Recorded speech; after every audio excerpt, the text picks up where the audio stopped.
ওটিতে compass চলছে তার চিকিৎসা।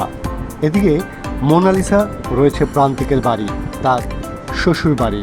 তাকে দেওয়া হয়েছে শাড়ি, সে দেখে রাগে মাগে ছুঁড়ে ফেলে দিয়েছে, বলছে এসব আমি পরি না, ইউজ করি না। সে বিশাল ঐশ্বর্যের মধ্যে বড় হয়েছে, সে এই প্রান্তিকের জায়গাটাকে কিছুতেই মেনে নিতে পারছে না। শুধু ভাবছে কখন তার দাদু আসবে, তাকে এখান থেকে নিয়ে যাবে, কারণ জানে দাদু তাকে ঠিক সাপোর্ট করবে। এদিকে দাদু চায় পুলিশকে ডেকে সমস্ত কিছু বলতে, কিন্তু যখন দাদুকে সাইডে ডেকে নিয়ে গিয়ে বিহানের মা তাকে বোঝায় যে দোষটা কিন্তু করেছে মোনালিসা, মোনালিসাই সুপারি কিলার দিয়ে এই গুলিটা করিয়েছে।